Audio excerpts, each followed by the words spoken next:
Hi everyone, I'm Professor Neil Myberg and I am currently the Acting Dean of the Faculty of Dentistry at the University of the Western Cape.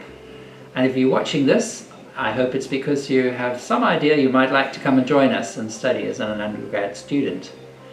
The University of the Western Cape is a stunning place with an incredible history of community-based activity and struggle for democracy in this country.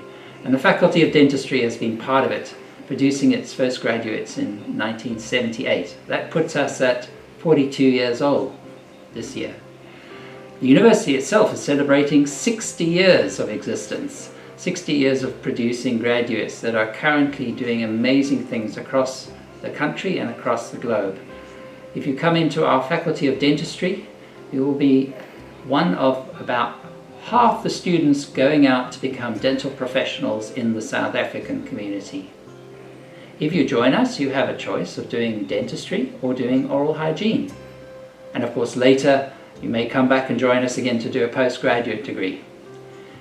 The oral hygiene degree is 3 years long and you can work independently, and most practitioners have a hygienist working with them. And if you listen to the later presentations, you'll find out more about what hygiene is about. Dentistry is a 5-year program, after which you have to do 1 year of community service somewhere in the country. When you join us for that 5-year period, you will spend a lot of time in science, a lot of time in clinics, and you will be treating people very, very soon in your dental career, helping them address the oral health problems they have. You will be asked to go out and do work in communities. You might join one of our outreaches to remote West Cape provincial small towns. You will definitely join one of the 2 health trains later in your training. And you will spend 2 weeks there treating remote rural communities. So the training is diverse and it's in many different community settings. Here in Cape Town, our main faculty building is just adjacent to the Tygerberg Hospital, and our other main facility is in Mitchell's Plain at Town Centre, where we also run another 65 chairs. It's a very big facility. It's the biggest faculty in the country, and we train over 40% of all South African dental graduates. Also, under our auspices are services in dentistry at the Red Cross Children's Hospital, at the Critiscure Hospital, and at several other community clinics.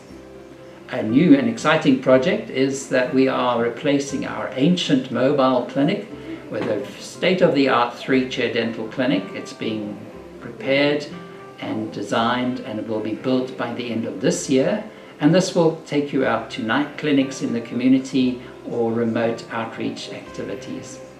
So if you sign up for dentistry, you're in for a really exciting time, but it's intense and it will require a really large amount of hard work. However, we can assure you, you will not be disappointed and you will have a degree which is recognized in many places, most places around the world, and it's a degree that will set you up to do an incredible role of health practitioner, dental practitioner in our communities. So I hope that persuades you that this is a good place to sign up and join in. Cheers. Learners and parents, and welcome to the Faculty of Dentistry Virtual Open Day. We are very happy to have you in these COVID circumstances, but we know that this too shall pass.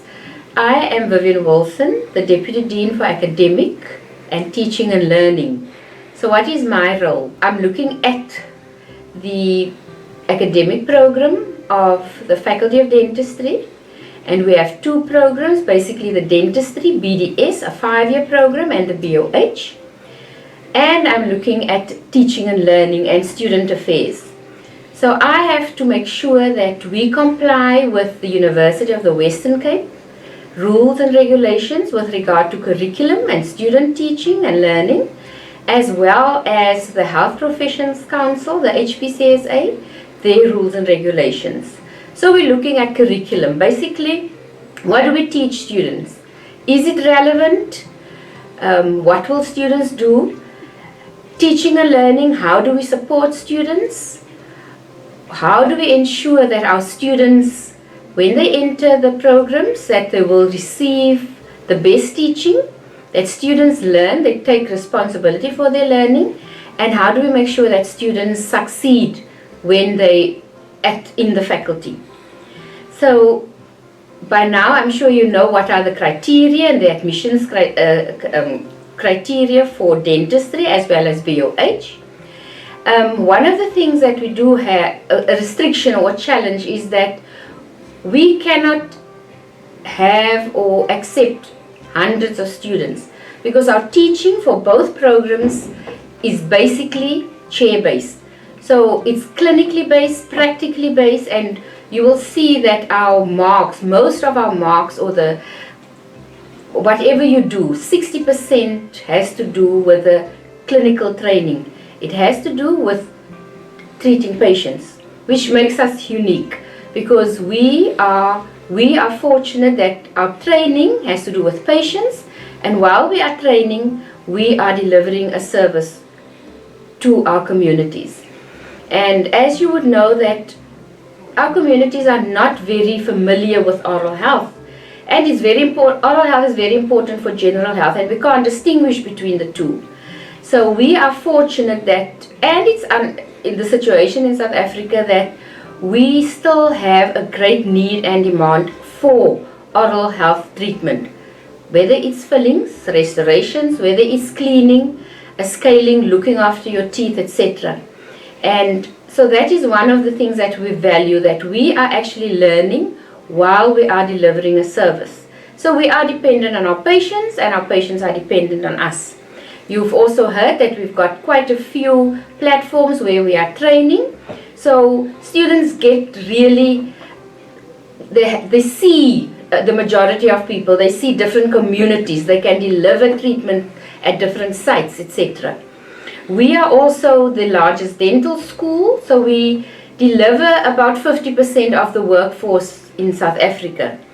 And one of the advantages also is that we do a lot of community outreach for both the dentistry and the oral health degree, the oral hygienist, and students seem to enjoy that very much. And in our final year, third year final year oral hygiene and final year dentistry, students have the opportunity to go on the Pello paper train, which is one of the highlights of it, because students then go into rural areas where they are treating patients that would otherwise not have received this treatment.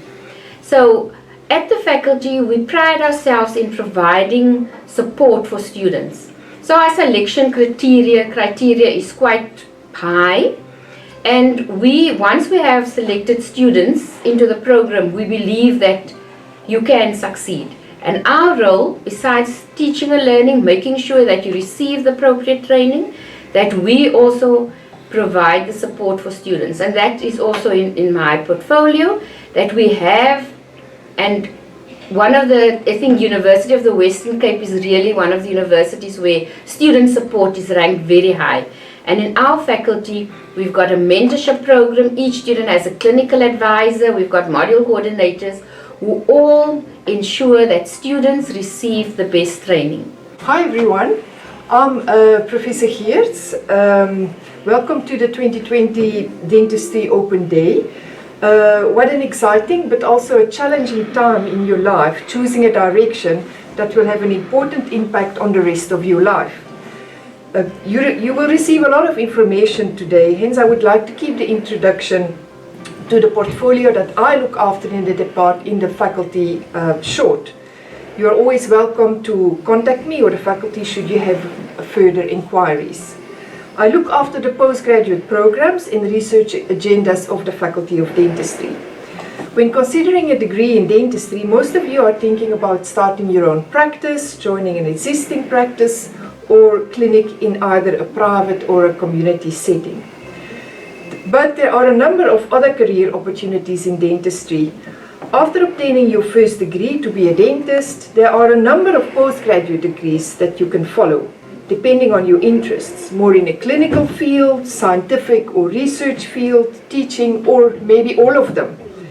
There is a spectrum of programs to choose from. Currently, we have about or almost 300 postgraduate students in the Faculty of Dentistry. Firstly, there are the postgraduate diplomas. These are part-time studies, usually over a period of 2 years, that you can do while you are practicing. They are offered in most fields of dentistry according to what your interests are.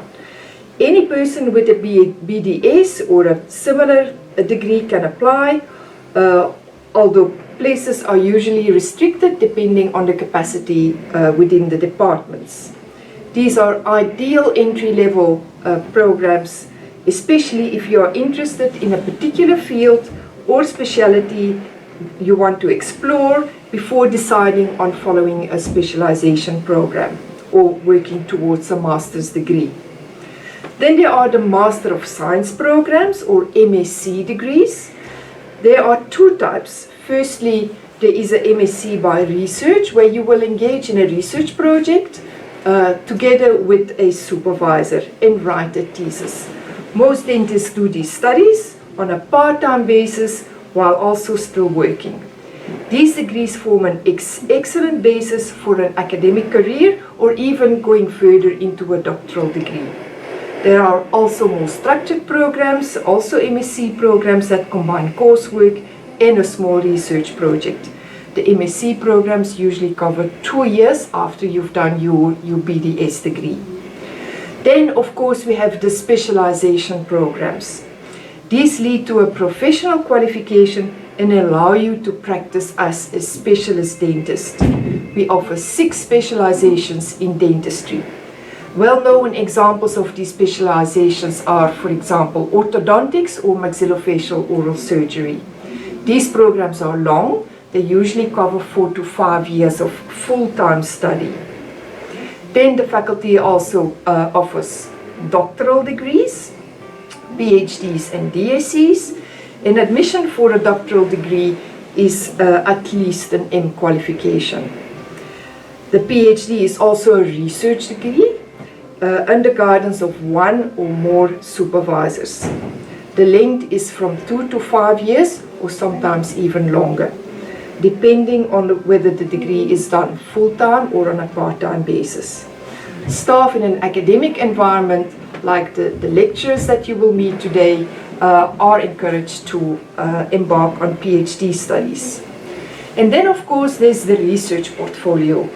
Everything you do in a clinical practice should be based on the highest level of evidence available. This evidence is generated by research. The faculty has a number of established and developing research niche areas that are in line with research focus areas of the university and priorities as described by the National Development Plan and according to the terms of reference of the World Health Organizations, of which the faculty is a collaborating center.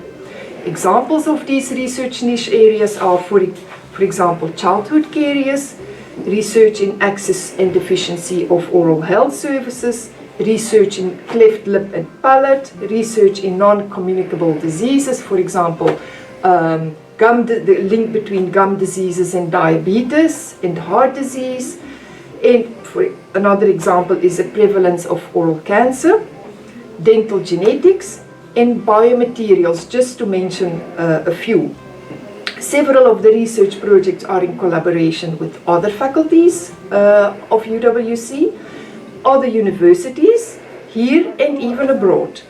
UWC has a number of agreements with international universities in Africa, Europe, the East and North America, providing exciting opportunities for staff mobility and research collaboration. And to conclude, it is evident that studies in dentistry opens up a number of career opportunities to be a lifelong learner, with further studies to improve your knowledge and skills as general practitioners, specialists, researchers, scientists, academics, teachers, and even industry. Feel free to contact this office for further information. And finally, I wish you good luck with your career choices. It is a challenging but exciting time in your life. Thank you.